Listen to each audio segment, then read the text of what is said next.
नमस्कार दोस्तों, मेरे यूट्यूब चैनल में आपका स्वागत है।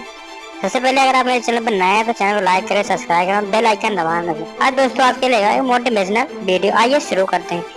चचुपाल नाम का एक व्यक्ति था जो बुद्ध का शिष्य था। चचु का अर्थ है आंखें, लेकिन दिलचस्प बात यह है कि चचुपाल स्वयं अंधा था। एक दिन महात्मा गौतम बुद्ध जेतवन विहार आश्रम पर थे। चचुपाल उनसे मिलने आया था और बुद्ध को अपना श्रद्धा प्रणाम देने के बाद से आश्रम में ही रुक गए। एक दिन बुद्ध के कुछ भिक्षुओं ने कुछ मरे हुए कीड़ों को चचुपाल की कुटी के बाहर पाया। इसके बाद उन्होंने चचुपाल की निंदा करनी शुरू कर दी। बुद्ध ने जब शिष्यों की शिकायत सुनी तो उन्होंने उनसे पूछा कि क्या तुम लोगों ने चचुपाल को कीड़ों मकोड़ों को कुचलते अपनी आंखों से देखा है? तो सभी शिष्यों ने मना कर दिया कि उन्होंने अपनी आंखों से तो कुछ नहीं देखा है। तब भगवान बुद्ध ने उनसे कहा कि जैसे तुमने चचुपाल को कीड़ों को मारते हुए नहीं देखा, ठीक वैसे ही चचुपाल ने भी कभी उन कीड़ों को मरते हुए नहीं देखा। चचुपाल ने उन कीड़ों को जानबूझकर नहीं मारा है, इसलिए ऐसे में उनकी निंदा करना बिल्कुल उचित नहीं है। तब भिक्षुओं ने बुद्ध से पूछा कि भिक्षु चचुपाल अंधे कैसे हुए? क्या उन्होंने इस जन्म में या फिर पिछले जन्म में कोई पाप किए थे? तब बुद्ध ने उन शिष्यों को चचुपाल के एक पूर्व जन्म की कहानी बताई। बुद्ध बोले कि चचुपाल पूर्व जन्म में एक चिकित्सक थे। एक नेत्रहीन स्त्री सभी जगह चिकित्सा करवाकर हार चुकी थी। कोई उसके आंखों को ठीक नहीं कर सका। तब उसने चचुपाल से अपने नेत्रों की चिकित्सा कराई और उसने चचुपाल को यह वचन दिया कि यदि वो उसकी आंखों की रोशनी लौटा देंगे तो वो और उसका पूरा परिवार भिक्षु चचुपाल के दास बन जाएंगे।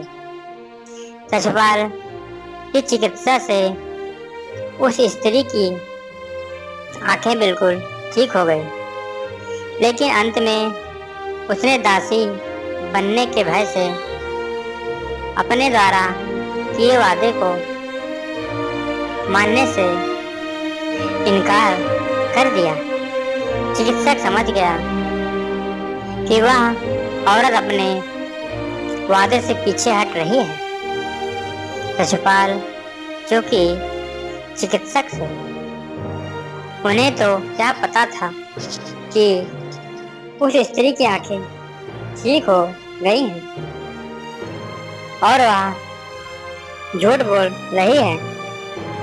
लेकिन उसने सबक सिखाने के लिए और बदला लेने के लिए चचुपाल ने एक ऐसी दवा दे दी जिससे वह जीवन भर के लिए अंधी हो गई। लेकिन फिर चचुपाल को उस पर जरा भी दया नहीं आई और इसी पाप के फलस्वरूप अगले जन्म यानी इस जन्म में चचुपाल अंधा बनना पड़ा। और अपने इसी पाप के कारण शिशुपाल को अगले कई जन्मों तक अंधा बनकर पैदा होना पड़ा। शिशुपाल के पूर्व जन्म की कहानी सुनाने के बाद बुद्ध ने अपने शिष्यों से कहा, कोई इंसान अगर अशुद्ध मन के साथ कुछ बोलता या करता है तो दुख उसी तरह से उसके पीछे चलने लगता है। यह कहानी हमें सिखाती है कि अगर हम गलती से कुछ गलत कर बैठते हैं और उसका मकसद किसी को ठेस पहुंचाना नहीं होता तो इसे बुरा नहीं माना जाता। ठीक वैसे ही जैसे जब शिशुपाल ने अनजाने में गलती से जीवित चीजों को चोट पहुंचाई तो यह कोई बुरी बात नहीं थी, क्योंकि उसने जानबूझकर ऐसा नहीं किया था। यदि कोई किसी बुरी भावना के चलते कोई दूसरे के प्रति कुछ बुरा करता है तो उसे अपने कार्यों के परिणाम स्वरूप होने वाली बुरी चीजों का सामना करना पड़ेगा। शिशुपाल के साथ यही हुआ। उसे अपने गलत कार्यों के परिणाम स्वरूप कई जन्मों तक अंधा पैदा होना पड़ा। जीवन में हम सभी ऐसे काम करते हैं जो अच्छे होते हैं और कुछ ऐसे भी होते हैं जो अच्छे नहीं होते। हम भी कभी कभी गलतियां करते हैं, लेकिन वास्तव में जो मायने रखता है वह यह है कि हम अंदर से कैसा महसूस करते हैं। अगर हमारे पास दयालु और अच्छा दिल है तो गलती होने पर भी लोग हमें समझेंगे और माफ कर देंगे। लेकिन अगर हमारे मन में नीच या आहत करने वाली भावनाएं हैं तो हम जो कुछ भी करते हैं या कहते हैं वह उन बुरी भावनाओं से प्रभावित होता है और फिर हमें अपने कार्यों के दुखद परिणामों का सामना करना पड़ सकता है। उम्मीद करते हैं कि आपको हमारी मोटिवेशनल वीडियो भिक्षुक शिशुपाल के पूर्व जन्म की कहानी पसंद आई होगी। दोस्तों वीडियो कैसी लगी कमेंट में जरूर बताएं और चैनल को सब्सक्राइब करना ना भूलें।